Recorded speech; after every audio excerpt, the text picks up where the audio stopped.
उत्तर प्रदेश में योगी आदित्यनाथ ने एक नया अध्याय शुरू कर दिया। उन्होंने घोषणा की है कि हाँ, उत्तर प्रदेश ने अपने वक्फ कानूनों में बदलाव किया है और अब आदि से अंत तक, यानी शुरुआती दौर से लेकर और आज तक जितने भी वक्फ की प्रॉपर्टीज हैं उन सबके कागज चेक होंगे, उनकी पड़ताल होगी और उसके बाद जो सही पाए जाएंगे वो वक्फ की संपत्ति रहेंगे और जिनमें गड़बड़ घोटाला होगा वो एक एक इंच जमीन वापस ले ली जाएगी। मंच पर, माइक पर योगी आदित्यनाथ ने यह ऐलान कर दिया कि अवैध ढंग से वक्फ के नाम कर दी गई एक एक इंच जमीन उत्तर प्रदेश में वापस ली जाएगी और वक्फ के अवैध कब्जों को सरकार खाली कराएगी और वहां गरीबों के लिए मकान बनेंगे, अस्पताल बनेंगे, स्कूल बनेंगे। इस ढंग की जनता, सामान्य जनता की जरूरत की चीजें बनेंगी। जरूर गरीब के लिए उसके कल्याण का एक रास्ता खोलेगा उस जमीन से। ये बड़ा ऐलान है। जब देश भर में वक्फ की जमीन को लेकर घमासान हो, उस बीच में योगी आदित्यनाथ का ये ऐलान, और वो भी अंदाज ये, तेवर ये कि योगी जी कह रहे हैं कि हमें तो कभी कभी आश्चर्य होता है कि ये वक्फ बोर्ड है या भूमाफियाओं का बोर्ड है। योगी ने वक्फ की तुलना भूमाफियाओं से कर दी सीधे सीधे कि जमीन हड़पो अभियान है ये वक्फ का। तेवर कड़े हैं और लहजा तल्ख है। मुख्यमंत्री यही नहीं रुक रहे। उन्होंने कहा कि बीमारी को समझना होगा, सबसे पहले बीमारी को स्वीकार किया जाए, समझा जाए और उसके बाद अगर वो कैंसर है तो रेडियोथेरेपी, कीमोथेरेपी से काम नहीं चलेगा, चाहे जितनी करा लो, एक बार सर्जरी करनी ही पड़ेगी और एक बार सर्जरी के लिए तैयारी भी करनी होगी, तैयार भी रहना होगा। अब कैंसर कहां है और सर्जरी किसकी होनी है, ये जनता के ऊपर है कि जनता अंदाज लगाए, खुद समझे कि कहां पर कैंसर है राष्ट्र के जीवन में और कहां उसका इलाज होना है, कहां उसकी सर्जरी होनी है। योगी जी कह रहे वन टाइम सर्जरी जरूरी है। लेकिन वक्फ का भी गोरख धंधा कम जटिल नहीं है। संभल में आपने देखा क्या हुआ। ओवैसी ने कहा कि वक्फ की जमीन पर चौकी बना दी योगी की सरकार ने संभल में, और जो अब्दुल समद नाम के तथाकथित व्यक्ति थे जिनके बारे में कहा गया कि 1920 में उन्होंने ये तमाम 7 वर्ग किलोमीटर की जमीन 20 संपत्तियों की वक्फ में दान दे दी। अब पहले तो सवाल ये कि अब्दुल समद इतने बड़े रईस थे क्या कि उनके पास इतनी जमीन थी? जमीन दान तो तब देगा जब जेब में कुछ होगा। खैर, बीच में उनके परिजन कोई सामने नहीं आए, लेकिन कल उनके परिवार के लोग सामने आ गए और हलफनामा दे गए। बोले सरकार से कह गए कि ना हमारी ज़मीन है, ना वक्फ को दी, ना वक्फ की है, ये ज़मीन सरकारी है, यहाँ चौकी बन रही है, बड़ी प्रसन्नता का विषय है। अब जो लोग उस ज़मीन को वक्फ की ज़मीन घोषित किए दे रहे थे और उस पर ठप्पा लगा दे रहे थे कि वक्फ की ज़मीन है, इसको सरकार नहीं ले सकती, ओवैसी कह रहे थे कि दुनिया भर में भारत क्या मुंह दिखाएगा कि वक्फ की जमीन पर पुलिस की चौकी बनवा रहे हैं योगी। अब ओवैसी जी क्या मुंह दिखाएंगे? वक्फ का मामला तो टाइट हैफिस हो गया, पोल खुल गई, ढोल फट गया। ये गोरख धंधा हर जगह है। वक्फ के पास अगर कागज हैं मजबूत तो क्या डर, और अगर कागज नहीं है तो अब वो वक्त नहीं रहा कि वक्फ बिना कागज के संपत्ति होल्ड कर पाए। जहां वैधानिक तौर पर उसके पास कागजात हैं वहां तो संपत्ति उसकी रहेगी, लेकिन जहां जोर जबरदस्ती से जमीन कब्जा की गई है वो सब जमीन धीरे धीरे करके, कम से कम उत्तर प्रदेश से वो शुरुआत हो गई है, वापस जाना शुरू। जहां से आई थी वहीं जा रही है जमीन। संभल उसका एक बड़ा उदाहरण है। आप देख रहे हैं संभल में वक्फ की कितनी जमीन खाली कराई जा रही है। और वक्फ का आलम तो ये कि वो कुंभ तक पहुंच गए। बोले 54 बीघा यहाँ भी हमारी है जिस पे कुंभ लग रहा है। तो ऐसी मांग करने वालों को योगी आदित्यनाथ का उत्तर है कि अपनी खाल बचा लो, यही बहुत है। वक्फ की ज़मीन के चक्कर में ना पड़ो, कुंभ में आपकी खाल बच जाए, इतना ही बहुत है। बड़ी बात कही और मैसेज भी बिल्कुल लाउड एंड क्लियर, कहीं कोई उसमें भ्रम नहीं, शब्द जाल नहीं, सीधा कि अपनी खाल बचा लो, इतना ही बहुत है। इस वक्फ के बवाल पर और योगी आदित्यनाथ के तेवर पर हमारे साथियों ने एक रिपोर्ट तैयार की। पहले इस रिपोर्ट को देख लीजिए, फिर मेहमानों से परिचय कराते हैं और फिर समझने की कोशिश करते हैं कि इस कैंसर की सर्जरी कब और कहां और कैसे होगी। पहले ये रिपोर्ट देखिए।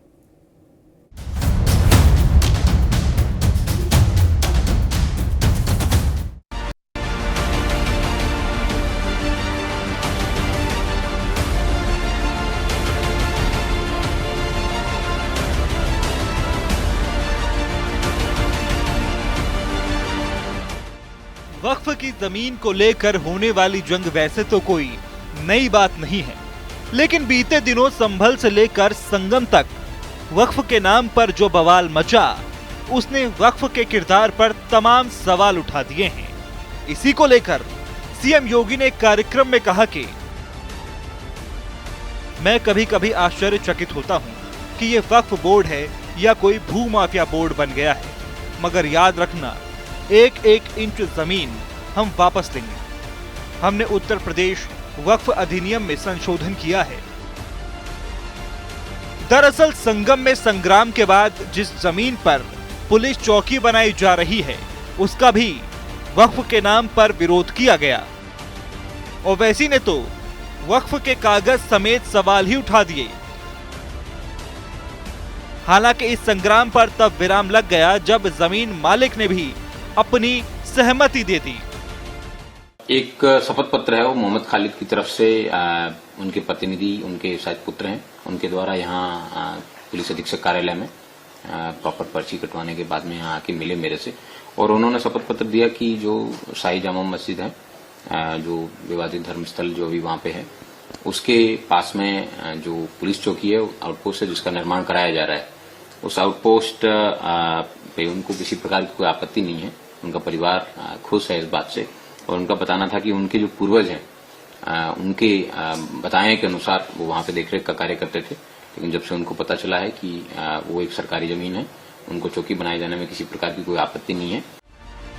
इतना ही नहीं, प्रयागराज में संगम किनारे लग रहे महाकुंभ की करीब 54 बीघा जमीन पर भी वक्फ के नाम पर दावा कर दिया।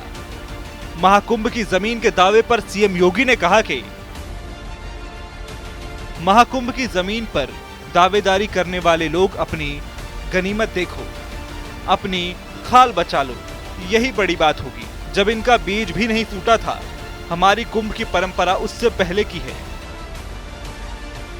वहीं मंदिर मस्जिद की महाभारत में वर्शिप एक्ट पर कहा कि पुराने जख्म की सर्जरी जरूरी है। वहीं मिल्कीपुर की महाभारत के बीच सीएम योगी ने अखिलेश यादव पर निशाना साधते हुए कहा, उन्होंने अयोध्या जाने का नैतिक हक खो दिया है। वहीं सीएम योगी के बयान पर नया घमासान मचा है। समर्थन और विरोध के बयानों का दौर शुरू हो गया है। उत्तर प्रदेश के मुख्यमंत्री माननीय योगी आदित्यनाथ जी ने बिल्कुल सही कहा है कि वक्फ बोर्ड एक भूमाफिया है। वक्फ बोर्ड जो है सिर्फ ज़मीनों पे कब्जा करना जानता है। मुख्यमंत्री योगी आदित्यनाथ जी ने जो कहा है कि एक एक इंच उससे ज़मीन लेके रहेंगे, बिल्कुल ये मेरा मानना है कि वक्फ बोर्ड की पूरी तरह मान्यता ही समाप्त कर देना चाहिए।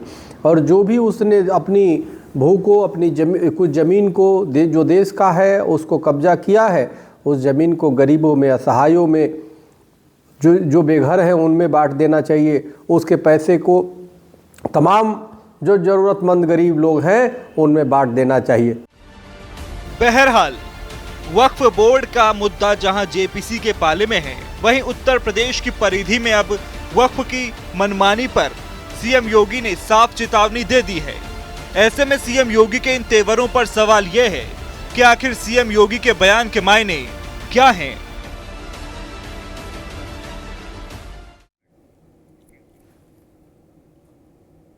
योगी की खरी खरी। मेहमानों से परिचय करा दें, आनंद दुबे जी हैं भारतीय जनता पार्टी के प्रवक्ता, आनंद जी का स्वागत है।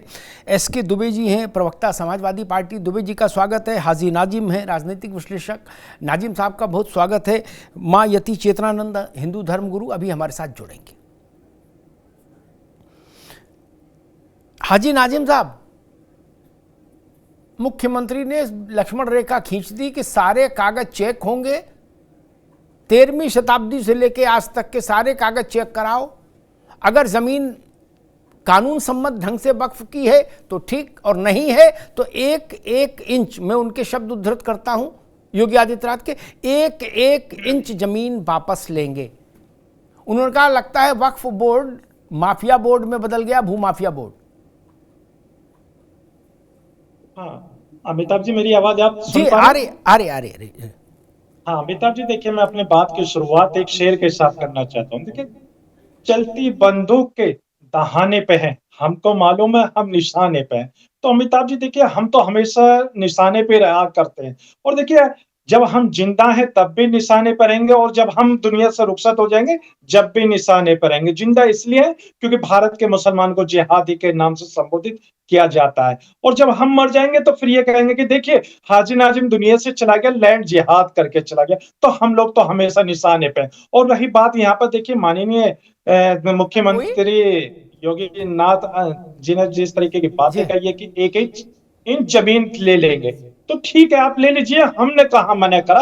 आपके हाथ में पावर है, आपके हाथ में सत्ता है, और आप उत्तर प्रदेश के मुख्यमंत्री हैं, आपको किसने रोका? सारे अधिकार तो आपके पास है, जितनी जमीन चाहे पूरे उत्तर प्रदेश के जमीन सारे आपके अधीन है। लेकिन आप जो एक एक इंच की बात कर रहे हैं, तो हमारा भी अपना संवैधानिक अधिकार है, हम संवैधानिक अधिकार का इस्तेमाल करते हुए संविधान के तहत अपनी एक एक इंच बिल्कुल नहीं देने देंगे। हाँ, अगर वो सरकार हमारी, अगर वो जमीन हमारी नहीं है, वो सरकार के, तो बेझिझक ले लीजिए, हमने नहीं रोका। लेकिन हमारी अगर वक्फ बोर्ड की जमीन हमारे अपने बाप दादाओं के द्वारा वक्फ की हुई है, तो देखिए जाहिर सी बात है उस पे हमारा हक है। और जिस तरीके से अभी आपने कहा कि देखिए योगी जी इस तरीके की बात कर रही थी कि सम्मानित व्यक्ति, हम दिल से उनकी इज्जत करते हैं, उत्तर प्रदेश के बहुत अच्छे मुख्यमंत्री हैं। तो देखिए ठीक, माँ यति चेतनानंद भी हमारे साथ जुड़ गए, उनका भी बहुत बहुत स्वागत। हाजी भाई, मसला ये नहीं, मसला ये कि गड़बड़ घोटाला ज्यादा है क्या? कागज कम है, कागज का दिखावा ज्यादा। जैसे अब ओवैसी छोटे आदमी तो है नहीं, ओवैसी ने कहा कि मुरादाबाद के वक्फ नंबर 39A कागज का नंबर है, ये जो जमीन है जामा मस्जिद वाली जहां पुलिस चौकी बन रही, उनने खसरा खतौनी सब बता दी नंबर। क्या अब टाटा फिस हो गया? कल जो अब्दुल समद का झंडा लिए सब घूम रहे थे कि 1920 में महान दानी अब्दुल समद पैदा हुए थे, उन्होंने उतनी जमीन संभल शहर में दान कर दी वक्फ को जितनी जमीन संभल शहर में थी नहीं। उन्हीं के कुलगोत्र के नाती पोते आ गए कल एफिडेविट देके, बोले ना जमीन हमारी, ना वक्फ को दी, ना वक्फ की है, हमसे कोई लेना देना नहीं, चौकी बनाओ चाहे थाना। तो फिर क्या करोगे? फिर तो विक्टिम कार्ड नहीं चलेगा ना मित्र। अब ओवैसी ही उस वक्त पूछ रहे थे कि भारत मुंह कहां दिखाएगा। अब सवाल उठ रहा, ओवैसी मुंह कहां दिखाएंगे? यतिमा, योगी आदित्यनाथ ने कहा कि भाई एक बार तो सर्जरी करनी होगी, जब कैंसर हो जाए तो कीमियोथेरेपी, रेडियोथेरेपी, दवाएं, इंजेक्शन, इनसे काम नहीं चलता। एक बार तो बड़ी सर्जरी करनी ही पड़ती है, उसके बाद ही रोग ठीक होता है। बिल्कुल जी। देखिए अमिताभ जी, मैं अभी नाजिम खान साहब को सुन रही थी, ये जो जिस तरीके से विक्टिम कार्ड प्ले कर रहे हैं, अगर आप जिहादी नहीं हैं, अगर आपका कोई भी राष्ट्र विरोधी गतिविधियों में आप संलिप्त नहीं हैं, तो यहाँ भारत का मुसलमान बहुत सम्मानजनक स्थिति में रह रहा है। और मुझे लगता है कि भारत में जितना सम्मान मुसलमानों का है और किसी देश में है भी नहीं। जाकर देख लीजिए कि क्या स्थिति है। दूसरी बात रही संपत्ति की, वक्फ की संपत्ति कुंभ में जो माँ का आंचल है उसमें कोई खड़ा हो जाता है और ये कहता है कि 55 बीघे संपत्ति वक्फ बोर्ड की है। तो मुझे लगता है आदित्यनाथ जी ने जो बात कही है सर्जरी की, नाजिम खान साहब एक और बात कह रहे थे कि हमें किसी की 1 इंच भी ज़मीन नहीं चाहिए। तो मैं नाजिम खान साहब से एक बात पूछना चाहती हूँ कि ज़मीन तो भारत की थी, वो वक्फ में कैसे कन्वर्ट हुई सब जानते हैं। वक्फ बोर्ड आया, उसके बाद आप लोगों ने कन्वर्ट करना प्रारंभ किया। आप जिधर उंगली दिखा देते हैं उधर जहाँ भी खड़े हो जाते हैं, कहते हैं ये ज़मीन हमारी है। आपने ऐसी कौन सी ज़मीन है जिस पे अपना क्लेम नहीं किया? और हद तो तब हो गई जब आपने कुंभ मेला के परिक्षेत्र में लगने वाले साधु संतों के अखाड़ों पर उंगली उठाते हुए कहा कि हमारी दानवीरता के कारण, हमारे बड़े दिल के कारण ये ज़मीन ये यहाँ मेला लग रहा है या हमने बड़ा दिल दिखाया है। तो मुझे लगता है कि योगी आदित्यनाथ जी का जो भी बयान है वो बिल्कुल उचित है और बिना सर्जरी के कोई भी कैंसर या कोई भी ऐसा फोड़ा ठीक नहीं होता जो नासूर बनने की स्थिति में जा रहा हो। आज वक्फ की जो स्थिति है, जिस तरीके से लैंड पे कब्जा हो रहा है, जिस तरीके से वक्फ अपना क्लेम कर रहा है, वो भारत के लिए अच्छा नहीं है, भारत के सौहार्द के लिए अच्छा नहीं है।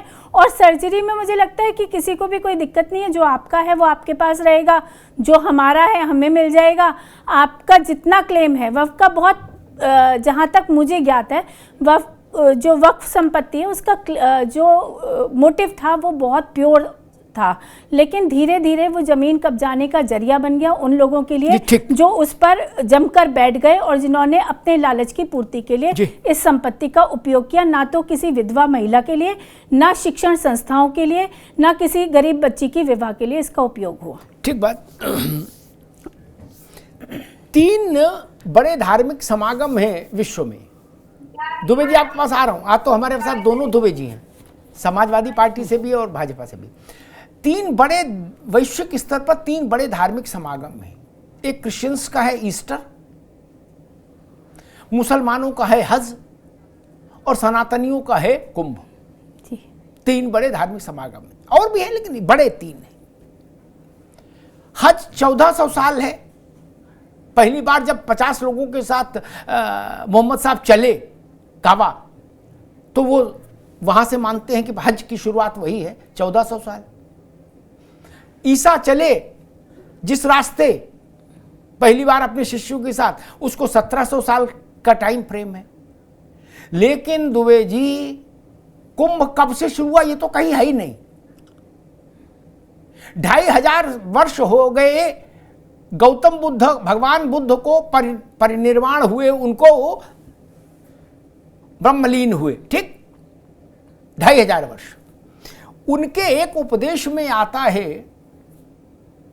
कि अगर व्यक्ति का स्वभाव उग्र है, क्रोधी, एसके दुबे जी सुन लो, सबके काम आएगा आगे। ये विषय अभी भारत में चलेंगे, क्योंकि व्हाट्सएप मानेगा नहीं बिना अपनी यूनिवर्सिटी चलाए, तो फिर तथ्य तो चाहिए। तो उनका एक उद्धरण है, उपदेश है, उसका अर्थ है, पाली में है, उसका अर्थ ये कि क्रोधी मनुष्य, जिसका स्वभाव क्रोधी है, वो कुंभ में भी स्नान करे तो पवित्र नहीं होता। इसका मतलब 2500 वर्ष से भी पहले जब भगवान बुद्ध इस धरती पर थे तो कुंभ की महिमा थी, तब ना उन्होंने बात कही होगी क्या? तो नियरेस्ट जो मामला है वो 1700 साल है। इस्लाम उससे भी छोटा है, अभी 1400 साल, और ये 2500 साल का तो प्रमाण है, उसके आगे जाइएगा। एसके दुबे जी, मुख्यमंत्री ने एक बात ये भी कही कि जिन्होंने अयोध्या को उपेक्षित रखा, जिन्होंने अयोध्या के साथ अन्याय किया, जिन्होंने अयोध्या की ओर मुंह करके कभी देखने की इच्छा नहीं व्यक्त की, वो लोग नैतिक अधिकार भी नहीं रखते कि अयोध्या जाके रामलला का दर्शन करें। मिल्कीपुर में चुनाव है, अखिलेश जी जाएंगे अयोध्या प्रचार करने, मेरे ख्याल से जाएंगे, प्रतिष्ठा का विषय है। तो फिर मसला फंसेगा कि रामलला के दरवाजे जाते हैं, प्रसाद चढ़ाते हैं कि नहीं। योगी आदित्यनाथ ने कल एक लकीर खींचने की कोशिश की, उन्होंने कहा कि उन लोगों को नैतिक अधिकार भी नहीं है। दुबे जी। प्रधानमंत्री साहब जी, मैं एक बहुत, शायद आप भी उस चीज से सहमत होंगे जी, मुझे गुजरात में 30 साल हुए रहे जी, और 30 साल में यहाँ माँ जगदम्बा का बहुत शक्तिपीठ है, तो मैं वहां आज तक नहीं जा पाया। मैं आपको ये कहना चाहता हूं कि जब तक परमपिता परमेश्वर की वहां से आदेश नहीं आता, भले ही आपके घर के बगल में मंदिर हो, आप नहीं जा पाएंगे। ये फैक्ट है, आप इसको माने या ना माने, या दूसरे इसको माने या ना माने, लेकिन मैं ऐसा मानता हूं। रहा चीज अब उसको बवंडर करने का, दुबे ठीक जी है, आप भारतीय खूब जनता घुमा के पार्टी- लाए हो जी। नहीं सुनिए सुनिए, जी। नहीं मैं फैक्ट बता रहा हूँ, मैं रियल में फैक्ट बता रहा हूँ। ठीक है जी।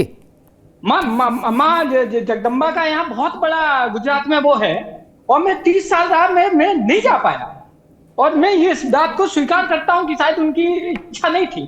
तो भारतीय जनता पार्टी का जो सिस्टम है वो इन सब चीजों को तूल देता है, और ये सबसे बड़े दुश्मन है समाज के, क्योंकि ये हिंदुओं में ही फूट डालना चाहते हैं। आप देखिए, अगर मेरे राष्ट्रीय अध्यक्ष जी कन्नौज में शिव मंदिर जाते हैं तो बाद में उस मंदिर को धोया जाता है। आप इससे क्या प्रूव करना चाहते हैं? निश्चित तौर पे कहीं ना कहीं आप हिंदुओं में ही फूट डालने की कोशिश करते हैं। और रहा ये जो वक्फ की जमीन का, तो मैं आपके चैनल पे बहुत ही शिद्दत के साथ कहता हूं कि भारतीय जनता पार्टी के कुछ इक्के दुक्के मौलाना जो हैं वो कहीं ना कहीं भारतीय जनता पार्टी के बी टीम के रूप में काम कर रहे हैं, क्योंकि उनको मालूम है कि अगर इस तरीके का मुद्दा उठाएंगे तो निश्चित तौर पर भारतीय जनता पार्टी उसका रिएक्शन देगी और आने वाले चुनाव में उसको बेनिफिट मिलेगा। दुबे जी एक मिनट मैं दो नाम लेता हूं, जियाउर रहमान बर्क और एसटी हसन। ये भाजपा की बी टीम है, ये सपा की ओरिजिनल टीम है? नहीं, ये सबसे ज्यादा बवाल उठा रहे हैं, ये सबसे ज्यादा मुद्दा उठा रहे हैं भैया, ये तो सबसे ज्यादा मुद्दा उठा रहे हैं बर्क और एसटी हसन, ये और रुचि बीरा। एक मिनट रुक जाओ बाबू, रुचि बीरा, बर्क और एसटी हसन, ये भाजपा की टीम है या आपकी ओरिजिनल टीम है? मैंने 3 नाम ले दिए, हाथ कंगन को आरसी क्या और पढ़े लिखे को फारसी क्या? जी जवाब दूं? जी, मैंने क्या बोला? उन्होंने सिर्फ संभल वाले केस का बोला है। संभल वाले केस में वो भी देखिए, आप संभल वाले केस में जब पहले दिन इंक्वायरी के लिए वो लोग जाते हैं जांच के लिए, कहीं कोई लफड़ा नहीं हुआ। ये पूरा प्रायोजित था। आप इसको माने या ना माने वो आपकी मर्जी, लेकिन ये कहीं ना कहीं प्रायोजित था, क्योंकि जब पहले दिन जाते हैं तब क्यों कुछ नहीं होता है? तो इससे ये प्रूफ होता है, सिद्ध होता है कि ये भारतीय जनता पार्टी सिर्फ ध्रुवीकरण की राजनीति का जो सिस्टम है उसको लाना चाहते हैं। और ये खास तौर पे 240 के आने के बाद तो उन्होंने इसको एक वो पहन लिए हैं कपड़े इसके, अब तो हमें इसी पर ढर्रे पे जाना है। और इसी का ताजा उदाहरण ये माननीय मुख्यमंत्री जी का जो अभी दिया है भाषण, उनका मैं चैलेंज करता हूं, क्यों तो आपकी सत्ता केंद्र में है, आपकी फुल सत्ता उत्तर प्रदेश में है, आप क्यों नहीं नियम बना देते हैं, विधानसभा में एक नियम पारित कर दें? आप में है ताकत? नहीं है ताकत। आप सिर्फ बातों में बदलाकर, आप सिर्फ ध्रुवीकरण कर ठीक है दुबे जी, अभी रुकना होगा, मुझे दूसरे दुबे जी के पास भी जाना है भैया, दूसरे दुबे जी के पास जाना, थोड़ा रुक जाओ। एसके दुबे ने कहा कि 240 आई सीटें इसलिए ध्रुवीकरण। आप लोग अपनी बात पर नहीं टिकते, यही गड़बड़ है।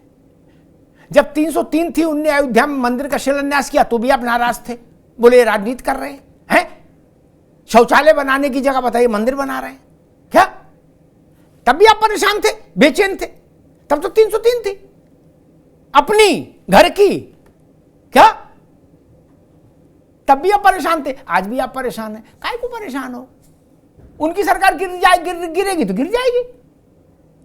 मैंने बड़ी विनम्रता से 3 नाम गिनाए, रुचि बीरा, जियाउर रहमान बर्क और एसटी हसन। ये कबड्डी खेल रहे हैं कि लूडो?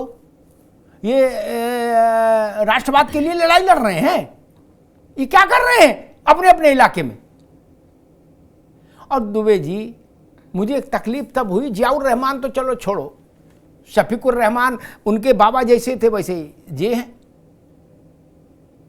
उनको वंदे मातरम सुनने में तकलीफ थी जी, इनके बाबा को, जियाउर रहमान को, शफीकुर रहमान को। हमने पूछा क्यों तकलीफ है, सुन लो दुबे जी। तो बोले इस्लाम में किसी को हम मातरम मां नहीं मान के सलूट नहीं कर सकते। मैंने अच्छा जी, मायावती की पार्टी में जब थे तो वहां उनसे हाथ मिलाते थे? बोले अग्निहोत्री जी आप हमको जलील कर रहे हैं। मैंने वहां हाथ मिलाते थे? वहां तो जूता चप्पल सब बाहर उतार के कमर आदि झुका के ऐसे जाते थे कि कोर्निश करके, नहीं हमें पता नहीं। और मुलायम सिंह से हाथ मिलाते थे क्या? नहीं ना। इसलिए इन बातों में कुछ रखा नहीं महाराज। हमने दुनिया के 1000 रंग देखे भैया, इसलिए एक लाठी सबको ना हाको, वो ठीक नहीं। जो काम आपके यहाँ के ये 3 लोग कर रहे, या उससे पहले इनके जो पुरखे थे आजम खान, शफीकुर रहमान, वो करते थे, वो क्या करते थे? पूरे पश्चिम में कांग्रेस का कोई प्रतिनिधि नहीं है। 2013 में दंगा हुआ था अखिलेश यादव की सरकार में मुजफ्फरनगर में। दंगे से ज्यादा शर्मनाक मालूम दंगे के बाद क्या हुआ दुबे जी? ये याद रखने वाली बात है, भारत को याद रहेगी। 2 शिविर लगे, हिंदुओं का और मुसलमानों का। आनंद आप भी सुनो भैया। श्रीमती सोनिया गांधी, राहुल गांधी और स्वर्गीय डॉक्टर मनमोहन सिंह प्रधानमंत्री के रूप में, तीनों गए मुजफ्फरनगर और जिस राहत शिविर में मुसलमान थे उससे ही मिलकर लौट आए। जिस राहत शिविर में हिंदू दंगा पीड़ित थे वहां नहीं गए थे। आपकी सरकार ने जो कंपनसेशन की लिस्ट तैयार की थी दुबे जी, अरे गूगल ना देखो, हम बोल रहे हैं तो ठीक ही होगा, परेशान ना हो। उसका खंडन आज तक किसी को नहीं मिला जो हम बोले। उसमें गूगल देख के क्या समय खराब करोगे? आप सरकार ने जो मुआवजे की लिस्ट जारी की थी उसमें सारे लाभार्थी मुआवजे के मुस्लिम थे। आपकी लिस्ट सुप्रीम कोर्ट में क्वेश्चन हुई, कोर्ट ने फटकारा, फिर दोबारा लिस्ट जारी हुई। ये क्या था? ये हिंदू मुस्लिम नहीं था, ये गुड्डू पप्पू था महाराज। ये इसी से एक कटुता पैदा होती। खैर आनंद दुबे जी, जेपीसी जब बनेगी, जब काम रिपोर्ट देगी नहीं देगी, क्या होगा या वक्त पर अलग। लेकिन कल महाराज ने तो लाइन ही खींच दी। उनने कहा हमने अपना कानून ठीक ठाक कर लिया है यूपी का वक्फ बोर्ड का, और 13वीं शताब्दी से आज तक के सब कागज जांचे जाएंगे। मैंने आदेश दे दिया है कि एक एक कागज बिल्कुल लेंस लगा, चश्मा लगा के जांचो, और कहीं भी जमीन गड़बड़ हो तो वापस जाए। अब समाजवादी पार्टी से लेकर नाजिम साहब तक कह रहे हैं कि भाई हम तो कमजोर हैं और आपके पास ताकत है तो आप डंडा चला रहे हो।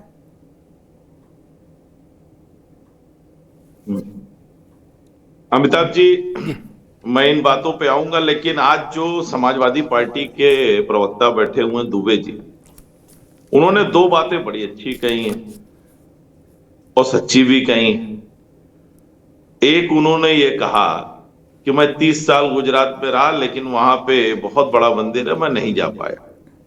मैं स्वीकार करता हूं, इसीलिए आज आप समाजवादी पार्टी में, वरना आप भी मेरी तरह भाजपा में अगर मंदिर जा रहे हो।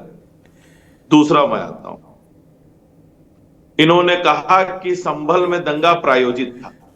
मैं इनके हिम्मत की दाद देता हूं, बिल्कुल सही कहा इन्होंने, संभल में दंगा प्रायोजित था।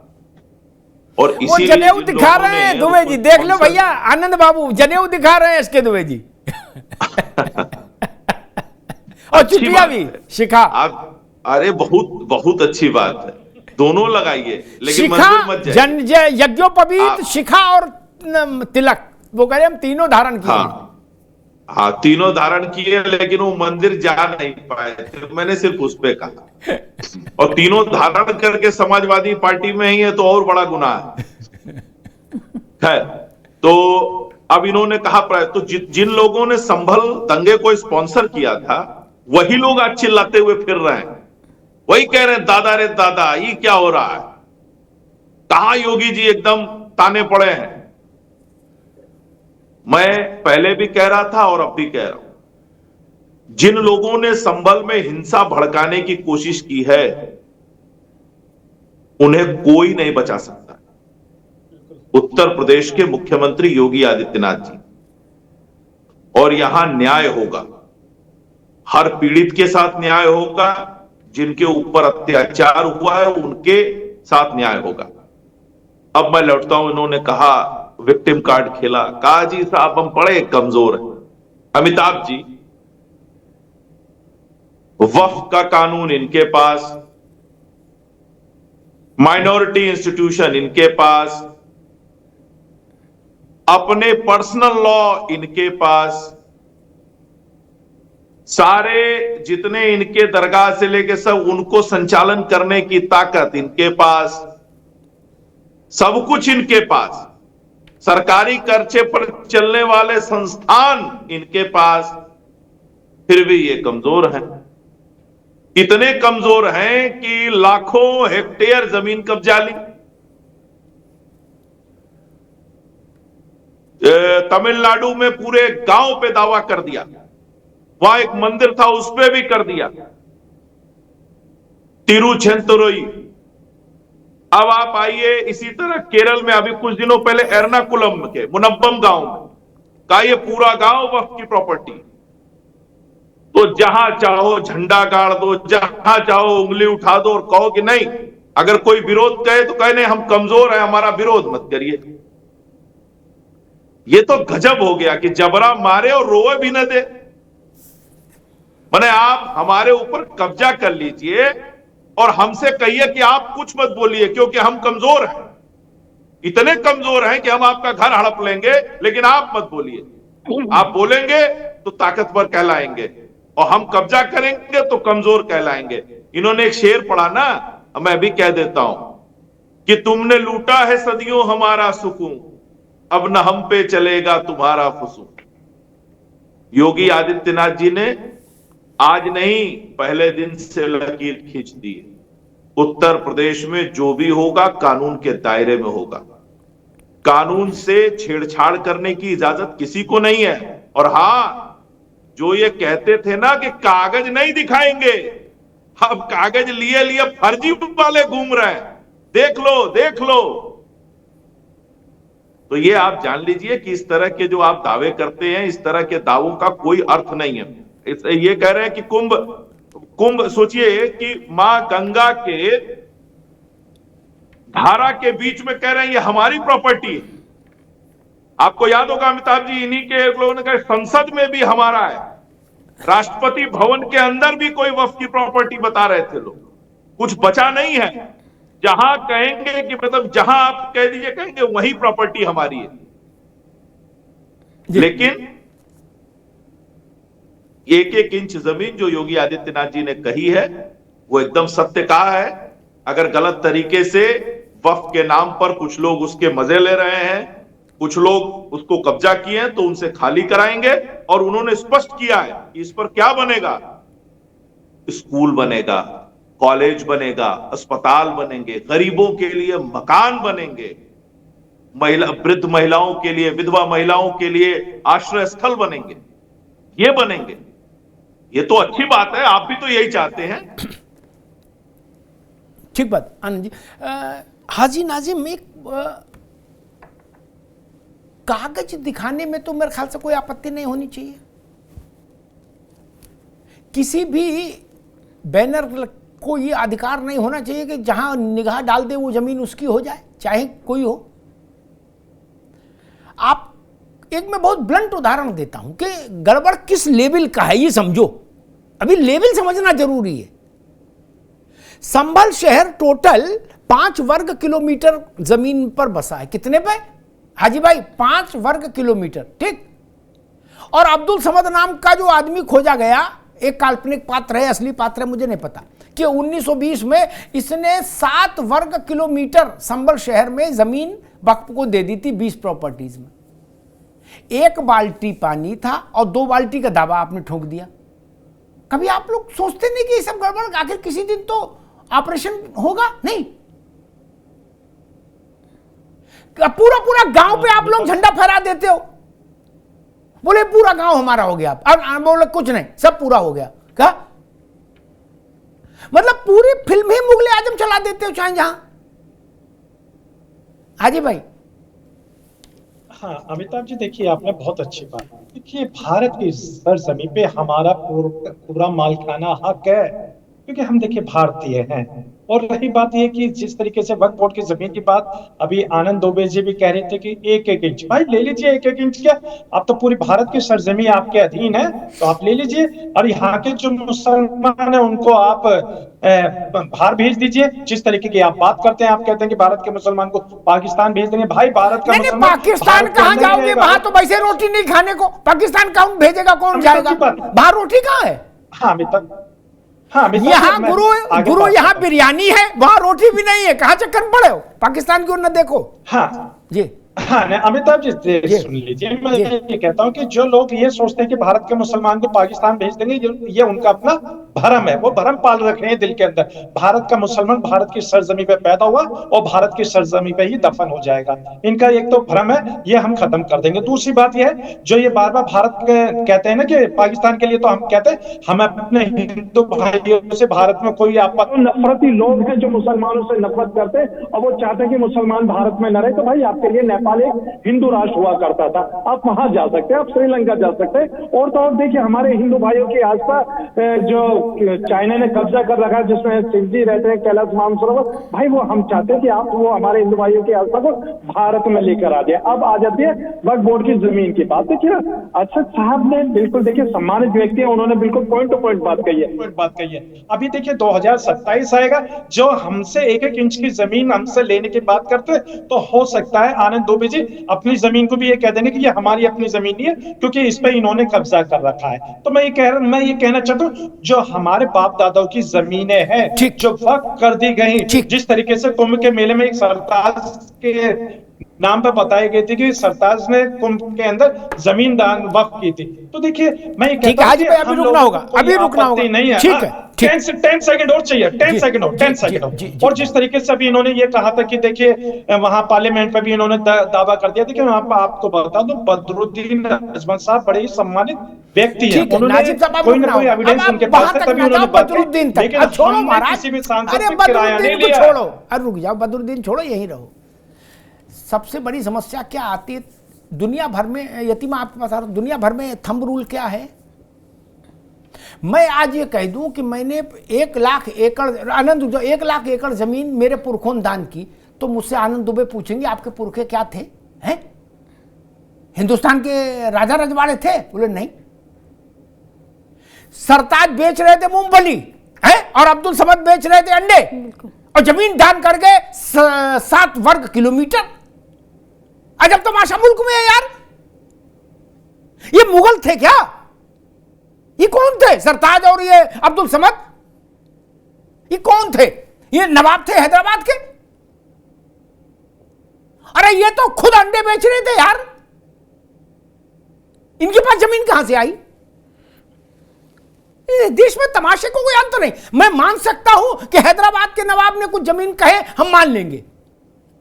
वाजिद अली शाह की पुरखे के लड़के बच्चे कहे, उनके वंश के लोग कहे, मान लेंगे। मुगलों के नहीं मानेंगे, यानी हाजी भाई समझ लो, क्योंकि मुगल के वंश वाले हमारे पास एक बार मिलने आए थे। हम उनकी दशा देख के समझ गए कि इनको 100 रुपया दो तो ये ऑटो करके वापस जाएं। क्या वो आए थे, अपना सब कागज पत्र दिखा रहे थे हमको, और कह रहे थे अयोध्या में भाई साहब हम कुछ दान करना चाहते हैं। मैंने तुम्हें तो दान की जरूरत है, तुम क्या दान करोगे यार? क्या वो डायरेक्ट बाबर के डीएनए में थे?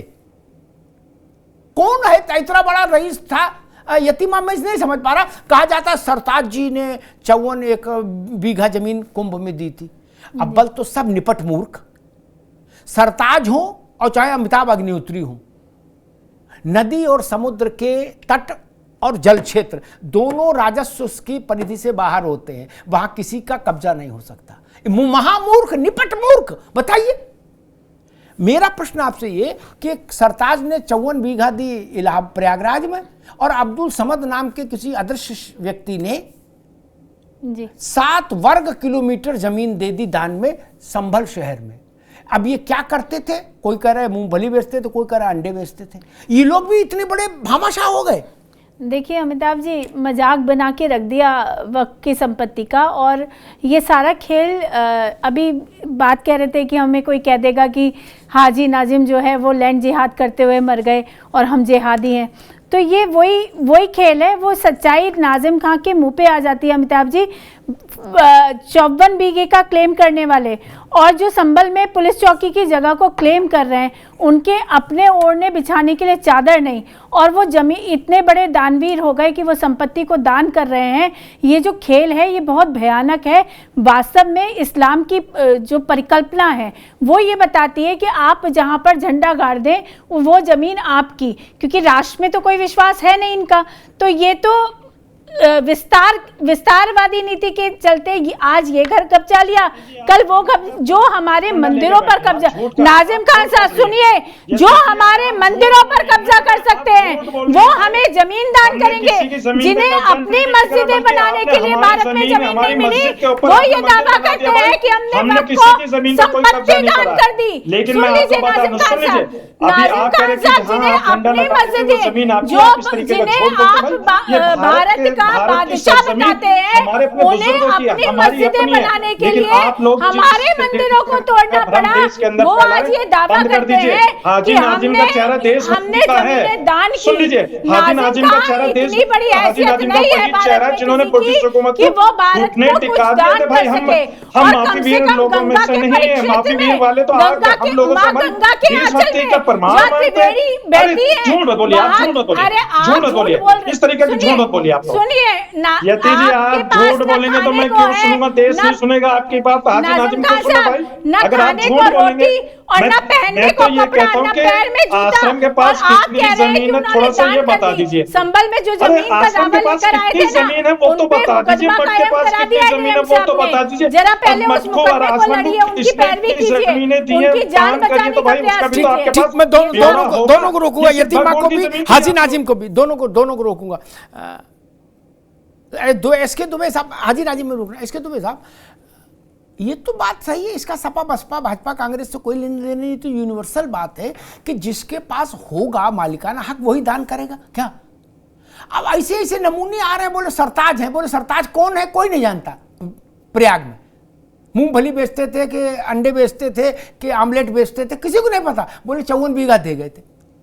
अरे कहां से आई जमीन यार उनके पास? अब बोले संभल में, बोले अब्दुल समद थे। इसीलिए कल मैंने एक शो में कहा था, अब्दुल समद को जानते हो? हजारों लोगों का भैया कभी नाम ही नहीं सुना। कौन अब्दुल समद है ये? क्या बोले? ये बहुत बड़े लैंडलॉर्ड थे, इनने 7 वर्ग किलोमीटर जमीन दान कर दी। ये कोई मान लेगा? आप जिस गांव में रहते हो, आपके पास 1 बीघा खेत हो और आपके बच्चे ये कहने लगे कि हमारे पापा तो 3 गांव दान कर गए थे, तो कैसे कोई मान लेगा? हैदराबाद के नवाब तो है नहीं ये लोग कोई। दुबे जी नहीं, देखिए अग्निहोत्री साहब, उसमें ऐसा है, आप सरकार में हैं, आपको अधिकार है, कानूनी तौर पे आप उसकी इंक्वायरी करा सकते हैं कि भाई ये सही चीज है कि नहीं है। सरकार में होने का विषय नहीं है, ये विषय है न्याय का, ये विषय है घातक जो विचारधारा है उसका, कि जहां मैं सिर्फ इतना कह रहा हूं, सरकार छोड़ो, आप इंडिविजुअल नागरिक के, 1 मिनट दुबे जी, पूरा सुनिए, 1 मिनट, आप इंडिविजुअल नागरिक के नाते ये तो बोलो कि हाँ जिसके पास है नहीं जेब में वो दान कैसे कर देगा, इतना तो बोलो। नहीं, ये तो फैक्ट है ना कि जिसके अगर मेरे पास खाने को नहीं है तो हम कहां से दान कर देंगे, इसमें कहीं कोई दो राय नहीं। लेकिन मैं क्या बोल रहा हूं, आज एक महाराज अभी करंट का, ये तो चलो बहुत असर तो कब पैदा हुए होंगे, क्या हुआ, अभी वर्तमान बहुत पुराना नहीं है, 1920 का मसला है। हाँ। अरे ये 1920 का नहीं है, तो मैं 4 साल पहले की बात बता रहा हूँ महाराज जी। अभी एक महाराज जो है वो जेल में है और दुष्कर्म के केस में उन्हें आजीवन हुआ है, पैरोल पे भी आ गए। अग्निहोत्री साहब, आपने भी देखा होगा, उनके भी बहुत केस, वो जहां झंडा गाड़ देते थे उनकी हो जाती थी। तो इस तरीके के हर तरफ है लोग, ऐसा नहीं है, हर तरफ है। हमें सबकी जांच करानी चाहिए। आप एक निष्पक्ष भूमिका में रहिए और आप उसकी जांच कराइए, और चाहे वो पब्लिक की हो या वो सरकारी हो, अगर जब कब्जा किया है उसको आप मुक्त करिए, ठीक है दुबे जी, सोशल में यूज करिए उसको। जी बिल्कुल ठीक है दुबे जी। आप आनंद दुबे के पास चलोगे, लेकिन 2 बात कह दूं, आपने नाम नहीं लिया, मैं नाम ले दूं क्योंकि मैं थोड़ा विचित्र आदमी हूं। आसाराम बापू की बात कह रहे, बापू जी बलात्कार साक्षात्कार में जेल गए, ठीक। किसी हिंदू अखाड़ा ने कहा कि हम कयामत से तक लड़ेंगे, बापू के लिए नहीं, बापू का वकील लड़ेगा बापू के लिए, हिंदू धर्म तो नहीं लड़ेगा कयामत तक, जो किया भुगतो। दूसरी बात, बापू जैसे लोगों के लिए, कोई भी किसी धर्म के बापू हों, दुबे जी समझो बात को, उनके लिए जमीन कब्जा को वैलिडेशन देने के लिए, कानूनी कवच देने के लिए क्या वक्फ जैसा कानून बनाया भारत ने? नहीं बनाया ना। उनकी जमीन एसडीएम के लेवल पर खारिज हो जाती है, समझ रहे ना आप? इनकी जमीन नहीं खारिज होगी सुप्रीम कोर्ट तक, क्योंकि इनके पास बुलेट प्रूफ जैकेट है वक्फ की। क्या कब्जा भी हमारा, जज भी हमारा, अदालत भी हमारी, कानून भी हमारा।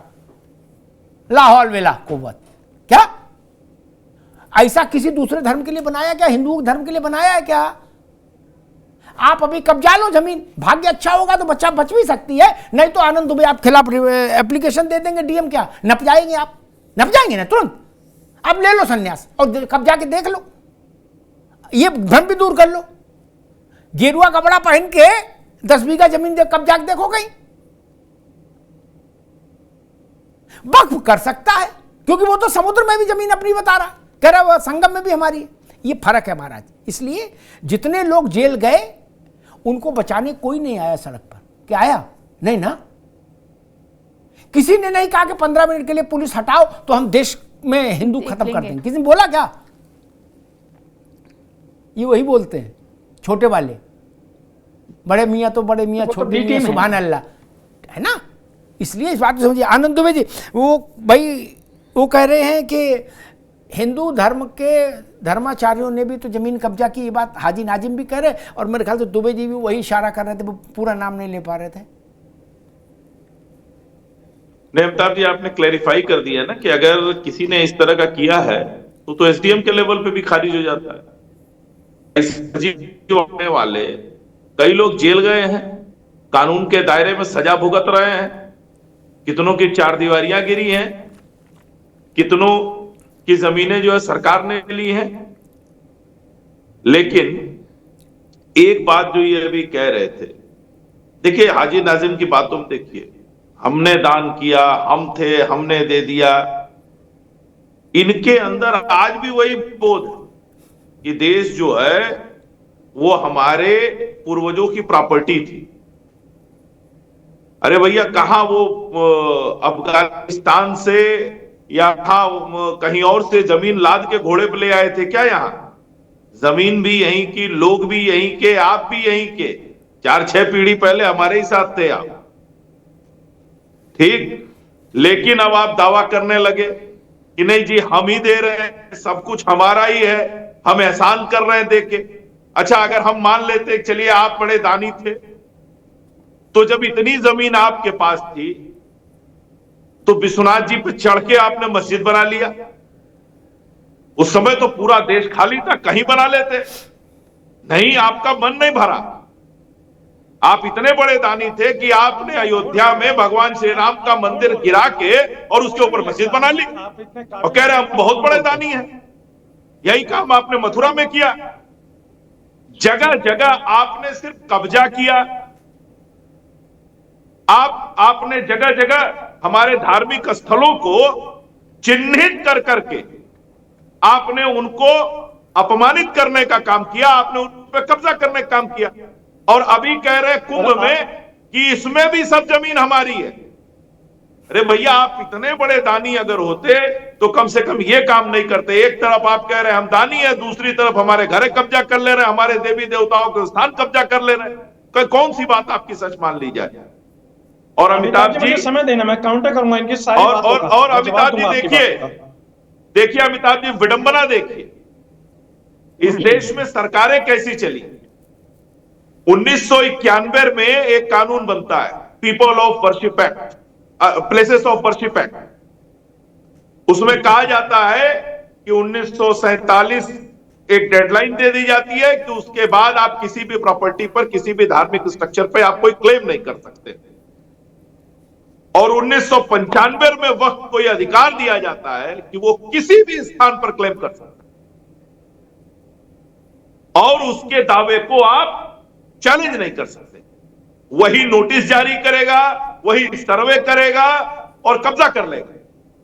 ऐसे इस देश में मजहबी जिम्मेदारी का लाइसेंस दिया जा रहा है। और अब जब इस पे सवाल उठ रहे हैं तो इनको तकलीफ हो रही है। और देखिए, कई के सुप्रीम कोर्ट में वक्फ को लेके, इस कानून को लेके तमाम पीआईएल्स हैं, उन पर सुनवाई हो रही है। इसकी संवैधानिक जो कानून है उस पर भी सवाल उठा है कि यह असंवैधानिक है। क्योंकि मूल अधिकारों में कई ऐसे अनुच्छेद हैं जिनका ये ठीक है आनंद जी, करता है। आनंद जी समय कम है, मैं थोड़ा अवसर हाजी नाजिम को दूंगा, वो कुछ कहना चाहते हैं। हाजी नाजिम। हाँ अमिताभ जी देखिए, जल्दी से। जिस तरीके से आनंद दुबे जी ने, हाँ आनंद दुबे जी ने कहा कि मंदिरों को तोड़कर मस्जिद बनाएगी, देखिए बिल्कुल सरासर झूठ बोलते हैं आपके चैनल पर। जबकि देखिए अमिताभ जी, आप बड़े विद्वान हैं, आप एक एक बात का इस तरीके से काउंटर करते हैं कि सब बातों का पूरा पता चल जाता है। और आनंद दुबे जी ने अभी कहा, मैं इनसे कहना चाहता हूँ बड़ी विनम्रता के साथ कि आप चित्रकूट घूम के आ जाइए, चित्रकूट में देख लेना कि वहां पे बालाजी मंदिर के लिए 13 एकड़ जमीन औरंगजेब रहमतुल्लाह अलैह ने दी मंदिर बनाने के लिए। और दूसरी बात देखिए, मैंने एक बात कही थी, हमारे हिंदू भाइयों की आस्था हमारे, अरे सुनते हो देखिए, अरे आनंद दुबे जी हो गया ना पेट में दर्द जब हाजी नाजिम ने कही, हाजी नाजिम ने कही 84,000, अरे सुन लीजिए, यही कैसे हिंदुस्तान में पैदा हुए थे औरंगजेब, इसी हिंदुस्तान में पैदा हुए थे, भारत के अंदर ही जो इतिहास की कसौटी में खड़े होते हैं। लेकिन औरंगजेब जैसा नशस्त व्यक्ति हमारे लिए जमीन दान करेगा, और जमीन कहाँ से लाया था? हमारे इतिहास को सही तरीके से समझिए, हमारे आदर्श है, बड़ा मैं जानता था कि आप औरंगजेब का नाम लेंगे, तो मैं इसलिए कहा ना कि क्योंकि आप लोगों को बड़ी आपत्ति थी भाई, उन्होंने ही भारत के अंदर हमारे हिंदू भाइयों की आस्था जो चाइना ने कब्जे में कर रखा है वो ठीक कराए थे। लेकिन आप आगे भैया नाजिम साहब आ गया, समय कम है, आ गई बात, आ गई। औरंगजेब का नाम ले दिया हाजी नाजिम ने, वो इन लोग का बड़ा प्रिय पात्र है। मुझे एक बात याद आ गई, ओंकारेश्वर महादेव जिनको आज हम उसके नाम से पूछते हैं, महादेव की जिस विग्रह को, उस मंदिर में औरंगजेब गया क्या? अब परमात्मा की लीला, परमात्मा का तो लीला विलास है, उनने कहा भाई इसका नशा उतार दो, ये जो आया है। तो उसने देखा कि शिवलिंग को, तो उसमें उसको लगा कि औरंगजेब को लगा कि उसके शरीर पर पशु का वो चेहरा चिपक गया। उसने अपने साथ जो समझदार लोग थे उनसे पूछा, तो उन्होंने कहा भाई मसला ये है कि पूर्व जन्म में तुम पशु थे, ये बता रहा है शिवलिंग। तो उसने कहा शिवलिंग तोड़ दो, मंदिर ध्वस्त कर दो। मंदिर ध्वस्त हो गया, शिवलिंग नहीं टूटा। खैर ये क्षेपक था, मुझे याद आ गया, तो ठीक है। औरंगजेब के कुकर्मों की सूची हाजी नाजिम बहुत बड़ी है। एक बात कही जाती जिसको आनंद जी कह रहे थे, और नाजिम नाजिम साहब भी नहीं, वो ओवैसी तक और ओवैसी के अब्बा तक सबका एक ही टोन रहा है, हमने ऐसा किया। मैं बड़ी अदब से पूछता हूँ, आपने 800 साल हुकूमत की, मान लेते हैं 2-4 साल पहले लड़ना नहीं, 850 मान लेंगे, हमें क्या जा रहा क्या? उससे पहले तो हिंदुस्तान में सब हिंदू ही थे, जब इस्लाम नहीं आया था। और ऐसा तो नहीं कि अरब में पैदा हुआ 3:03 पर और 3:04 में भारत आ गया, ऐसा तो था नहीं, कई सौ साल वहीं रहे फिर आए, ठीक? तब तो सब हिंदू ही थे। अभी एक सेकंड भी नहीं देंगे, सब हिंदू ही थे। ये जमीन तो हिंदुस्तान की है, हिंदुओं की है। अगर आप वही शर्त लागू करते हो, फिर औरंगजेब ने कैसे दे दी?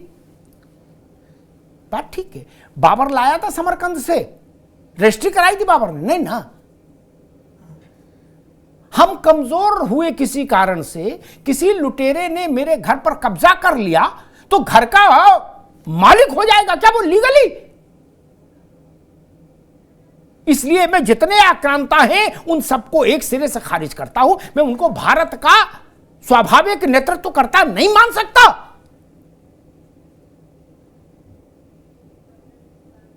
वो भारत के आक्रांता थे, भारत पर,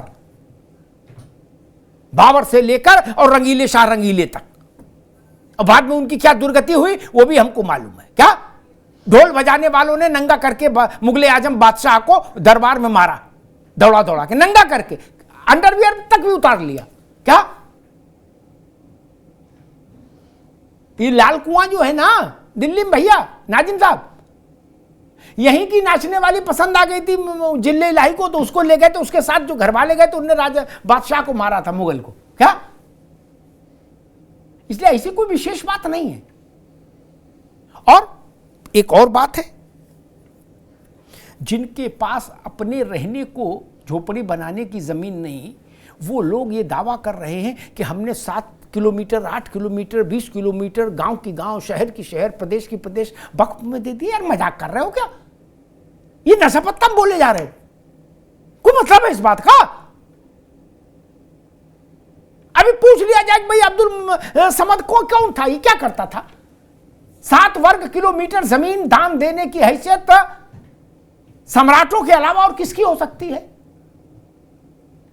किसकी हो सकती है? इसका तो नाम कहीं सम्राटों में सुना नहीं। कहीं मूंगफली बेचता होगा, कहीं रेड़ी पटरी लगा रहा होगा। बरेली वाले मौलाना कह रहे थे इलाहाबाद में सरताज जी ने बताया। ये सरताज कौन, किस चिड़िया का नाम है? ये गुब्बारे बेच रहे हैं क्या? और ये जमीन दान कर दिए ना महाराज। कोई चूड़ी बेच रहा, कोई शरीफा बेच रहा, कोई गुब्बारे बेच रहा, कोई उबले अंडे बेच रहा, कोई साबुत अंडे बेच रहा, और दानवीर सब हो गए। नहीं, वक्फ की जमीन की बात भी उनकी ही चल मानी जानी चाहिए जो जमींदार रहे, कम से कम नवाब रहे या बादशाह रहे। उनसे नीचे वालों की कैसे मान लेंगे? अब तो जिसे देखो वो उठ के चला आता, अब कहते जमीन हमारी है, हमारे अब्बा पुरखों ने दी थी। पुरखे क्या करते थे यार? और आखिरी बात ये कि अगर आपके पास इतनी जमीनें थी कि उछल रही थी जमीनें आपकी जेब से, तो आप वहां ध्यान दे रहे थे, तो वो बड़ी मस्जिद बना लेते। हिंदुस्तान में कोई नहीं बनाई क्या? कोई एक गांव भर की मस्जिद बना लेते। तब तो आपने 2 BHK फ्लैट टाइप की मस्जिदें बनाई अयोध्या में, मथुरा में, काशी में। क्यों सटा सटा के क्यों बनाई? ये तो समझ आ, इसका तो जवाब देना चाहिए था ना। आपके पास तो वर्ग किलोमीटर में जमीनें थी दान देने को, बना लेते। एक मस्जिद बताइए जो आक्रांताओं के समय में बनी, जिस पर विवाद नहीं हो। एक मस्जिद ढूंढ के ले आइए तो मान लिया जाएगा कि आपकी बात सही है। हर मस्जिद पर विवाद है। आज से नहीं, आज भारतीय जनता पार्टी पैदा हो गई इसलिए मस्जिद पर विवाद नहीं। मस्जिद पर विवाद हमेशा रहा। जब बाबर था तब भी था। अयोध्या का युद्ध बताता है 500 सवा 500 साल भारत ने लड़ाई लड़ी है अयोध्या के लिए। धन्यवाद।